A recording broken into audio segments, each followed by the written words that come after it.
I want this channel to help people better understand human brain function.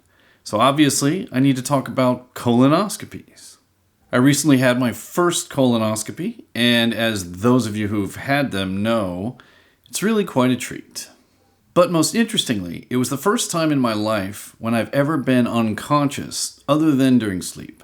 I've never had concussion injuries or been knocked out or choked out in sports or anything, and I've also never had my tonsils, wisdom teeth, or appendix removed.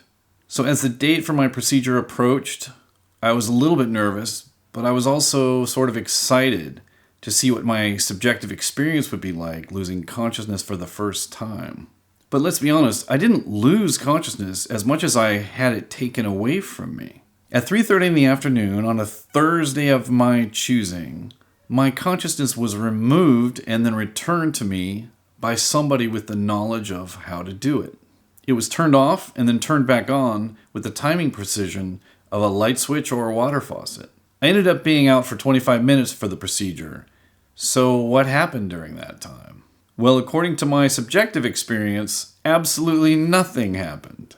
One moment I was lying on my side in the fetal position, counting down numbers backwards from 10. The last number I remember saying was 8, so I guess I went out pretty fast. And then immediately following that, the very next moment in my conscious experience, I was sitting up in the same bed and I was looking around a room I'd never seen before.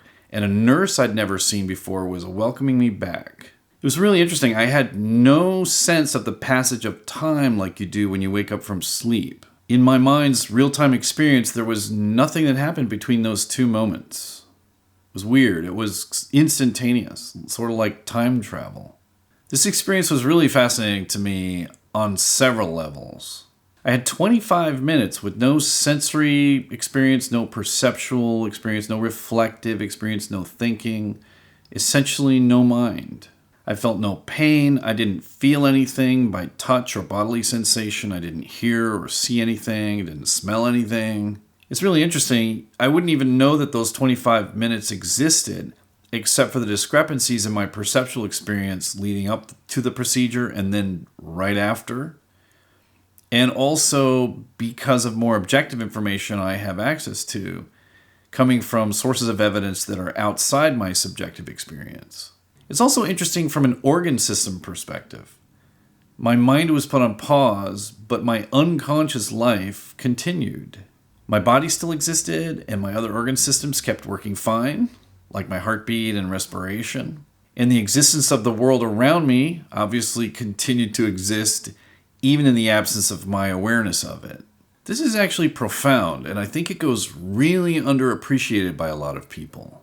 We humans know exactly which brain systems to hit, with which chemicals, for what durations, in what dosages, to control anyone's consciousness.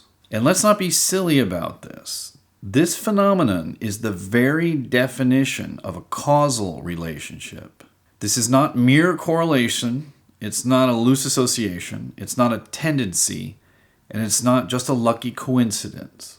This is done more than 100,000 times a day all over the world with trivial effort, concern, or uncertainty.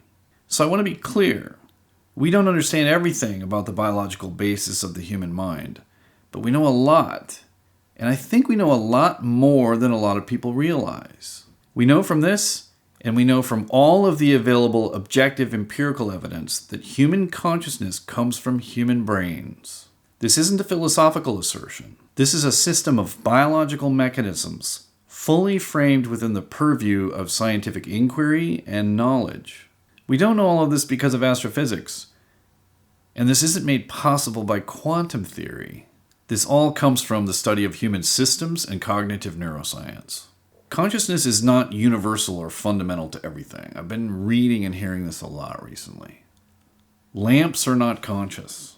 Consciousness is a continuous stream of perceptual and reflective awareness. It's an emergent property of the coordinated action of large-scale neural systems in the brain, just like attention, memory, language, emotions, artistic expression, and all the other seemingly magical things that our brains can do.